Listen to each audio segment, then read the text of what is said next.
Non, je suis parti d'un fait divers qu'on m'a raconté, qui est l'histoire d'un type qui était un riche propriétaire terrien, qui un jour voit un gamin lui voler des amandes sur ses terres, lui tire dessus, il le tue.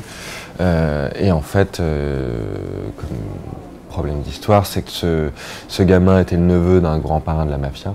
Donc la mafia, pour se venger, n'a pas pu supprimer le meurtrier, mais a décidé de l'enfermer dans un hôtel qui s'appelle le Grand Hôtel et des Palmes, qui est un hôtel de luxe à Palerme, assez mystérieux, où habitait Wagner, où est mort Raymond Roussel et tout ça. Et donc ce type, le baron Di Stefano, il est resté enfermé 50 ans.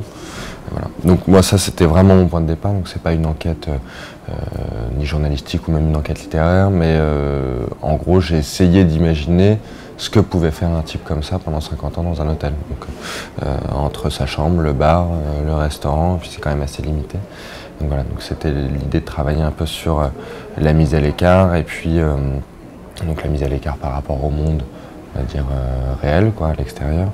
Et aussi dans cet hôtel où il a un statut particulier parce qu'il n'est ni un touriste ni un travailleur. Donc c'est pas quelqu'un de passage, alors qu'a priori tous les clients des hôtels sont de passage. Voilà, donc j'ai essayé de penser à toutes ces petites boîtes que sont les chambres d'hôtel et puis les bars d'hôtel. Il n'est pas très sympathique en tout cas. J'ai pas essayé. Enfin, c'est quand même un type qui a tué un gamin parce qu'il lui volait des amandes. Donc en fait c'est un type qui est un salaud, mais qui se retrouve dans une situation où on le plaint, parce qu'il a une vie terrible. Donc on se retrouve à le plaindre en se disant « Ah ouais, c'est quand même pas chouette, voilà ce qu'il est en train de vivre », mais ça reste un salaud, entouré de salauds. Donc voilà, j'ai essayé de jouer un peu sur cette ambivalence-là.